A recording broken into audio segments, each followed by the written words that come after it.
In just 4 years, MK had tattooed itself onto the arm of gaming culture. It was ready, or so Midway thought, to step outside the genre and go on an adventure.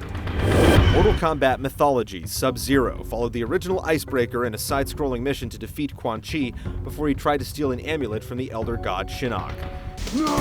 The amulet! No!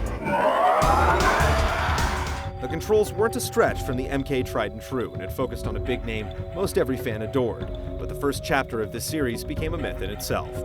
Its October release in 1997 was immediately overshadowed by a much more highly anticipated arrival.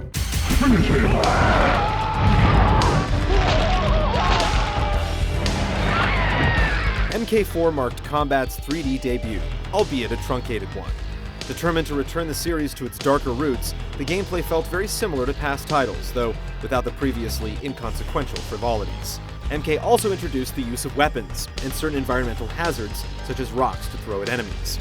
You could now sidestep during battle, ducking in and out of the new 3D environments, and a max damage meter prevented unnecessarily long combos.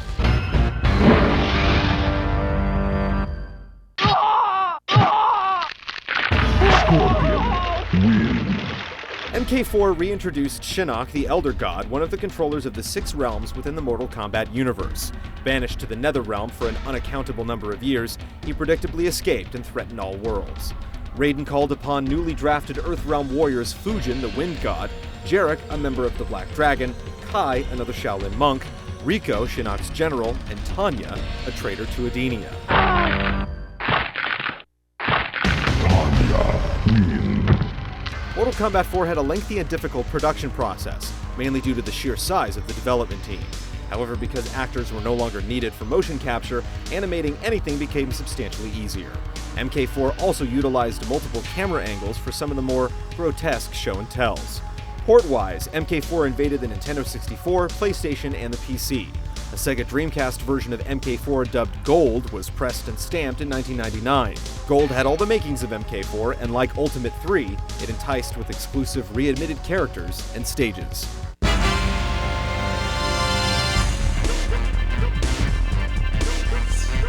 Extras aside, it would be 5 long years until MK5, the longest between major story-driven installments.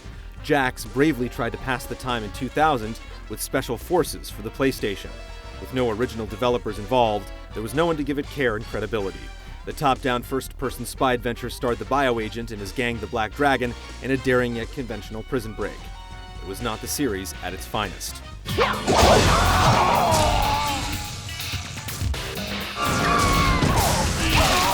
Mortal Kombat's true emergence in 3D didn't occur until Mortal Kombat Deadly Alliance. On the brink of overexposure, the gap between big entries provided a nice buffer, allowing the series to breathe. Released only on home consoles in 2002, DA painted a disturbing scene by immediately killing off Liu Kang. The sorcerers Quan Chi and Shang Tsung, having formed an alliance, also managed to off Shao Kahn. This was all portrayed as being fictional within the Mortal Kombat universe, so Deadly Alliance brought back a lot of revered veterans. New to the rabble were the blind swordsman Kenshi, a drunken master Boraicho, an outworld warrior Li Mei, a Lin Kuei apprentice Frost, and Red Dragon agents Su Hao and Movado.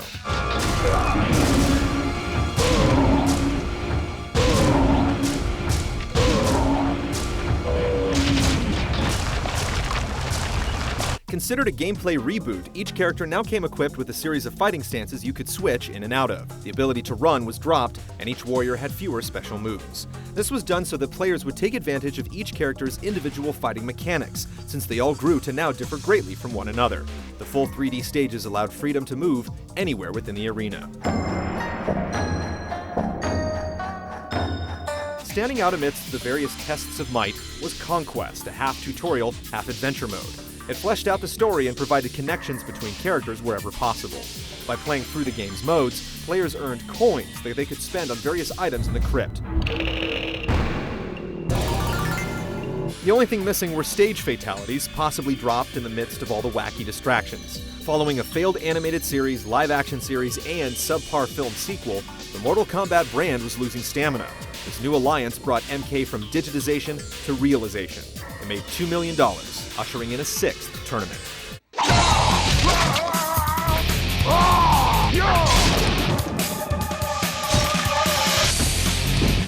2004, the Xbox and PlayStation 2 played host to the next installment of Mortal Kombat, Deception.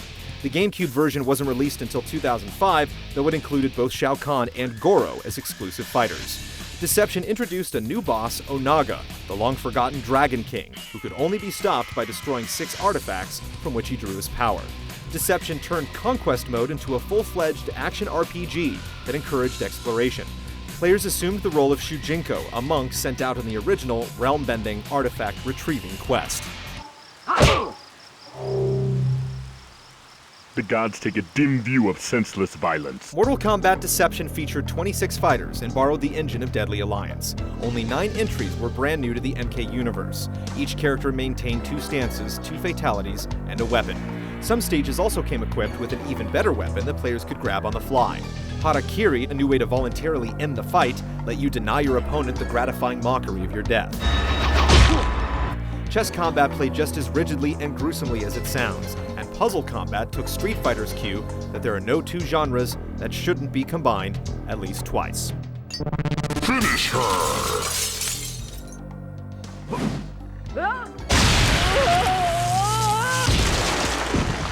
Sub-Zero wins. For MK to preserve its legacy, Deception needed to be a flawless victory. It sold 1 million units, becoming the fastest-selling midway product of its day. It walked away with Fighting Game of the Year at the 8th Annual Interactive Achievement Awards. In 2006, it was ported to the PSP as Unchained, developed by Just Games Interactive.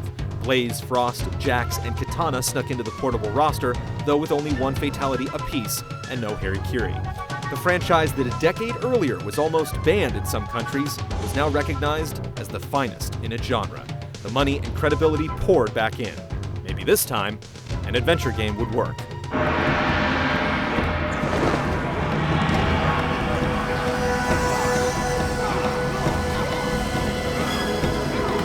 Mortal Kombat Shaolin Monks was released on September 16, 2005. It told an alternate version of the events surrounding the aftermath of the first tournament. Shang Tsung, with Goro's aid, retreated to Outworld, leaving Liu Kang and Kung Lao to fend for themselves. The gameplay was fast, frantic, and much more evocative of the series' strengths than either mythologies or special forces. The multi-directional combat system let you pick apart multiple enemies at once, and linear levels encouraged fighters to utilize the environment when completing a kill. With a hefty combo system in tow, players could also build up a fatality meter and unleash their finisher of choice. Shaolin Monks helped enforce a policy Midway had been working toward for a long time: deliver a new game in the MK universe every year. Shaolin Monks sold over 1 million copies and holds a sacred spot in the franchise for most fans. But in the 6 years following, Mortal Kombat failed to produce a similar game. Little did MK's crazy cast know, their tournament was about to meet its end. The critical point has finally been reached.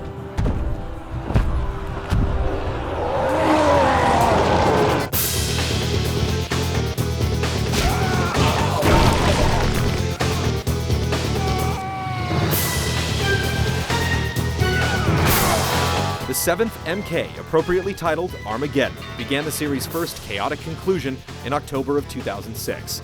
Armageddon was the final chapter, meant to be a send-off for any and all of the characters that have ever been initiated. The bulky roster flared to 64 fighters, making Armageddon the biggest and most substantial of any other MK title to date. And for the first time, players could design their own character with a wide range of tools. Each fighter only possessed 2 fighting stances, and due to the immense size of the cast, Armageddon ditched character-specific fatalities in lieu of a creative fatality feature. Finish her!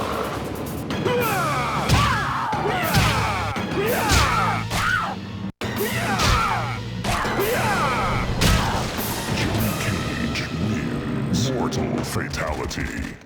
In Armageddon's reintroduced Conquest mode, players assumed the role of Taven, one of 2 brothers put in suspended animation because of future events witnessed by their parents. It smartly borrowed elements from Shaolin Monks, giving Taven a chance to wield weapons, and the mode got much better marks than its 2 predecessors.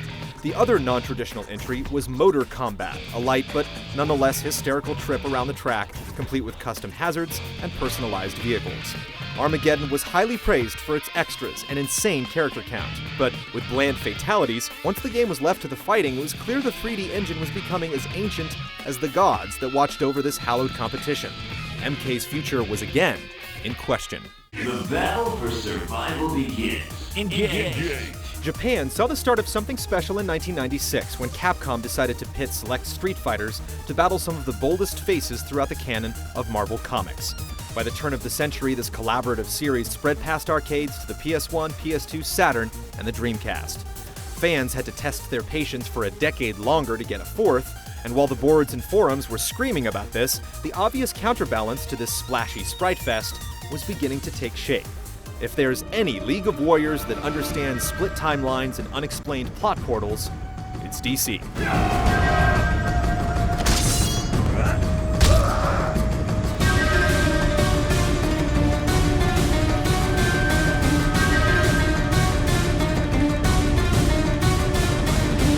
Mortal Kombat vs. DC Universe, technically MK8, was originally supposed to be similar to the recent mass reboot, but in April of 2008 it was announced that MK would take on DC Comics legend by legend. Borrowing the Unreal Engine and teaming up with Warner Bros. Interactive, Midway made a play that was predictable, but silly and satisfying at the same time. 11 heroes and villains from each side of the dimensional tear stepped forward. Characters like Darkseid and the Joker seemed like a perfect fit for MK's messy way of doing things, but despite early gameplay teases, the fatalities were tuned down for the little ones who just wanted to play as Superman.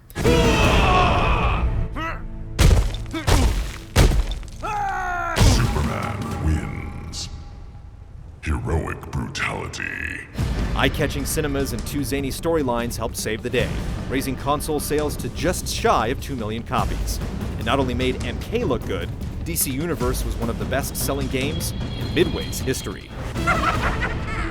Mortal Kombat had lasted for 16 years because Ed Boon and his minions always kept their fanbase surprised. But after a big-budget crossover deal and loads of button-mashing minigames, dumping more features on the pile didn't seem like the way to keep MK fresh. So Midway, or Raiden, depending on who you trust more, made the wise decision to give it all up. By going back in time, the series erased all expectations and rewrote their own rulebook. Mortal Kombat was a killer fighting series once again. Its future looked delightfully dark.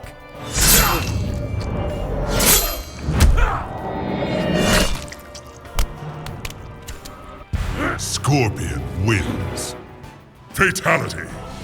Ask any MK maniac why they love Midway's masterpieces of mutilation, and they'll say the proof is in the punishment. As much as the hallmarks of this industry encourage innovation and push the limits of known science, we need a certain manner of tastelessness to maintain balance in all worlds of gaming. It may poke fun with its fatalities, but Ed Boon and Midway have always remained deadly serious when it came to Mortal Kombat.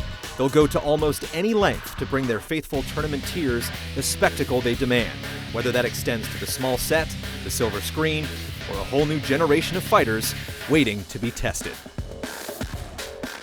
Test your might. Test your might. Test your might. Finish him. Test your might. Cage wins. Flawless fatality. Excellent.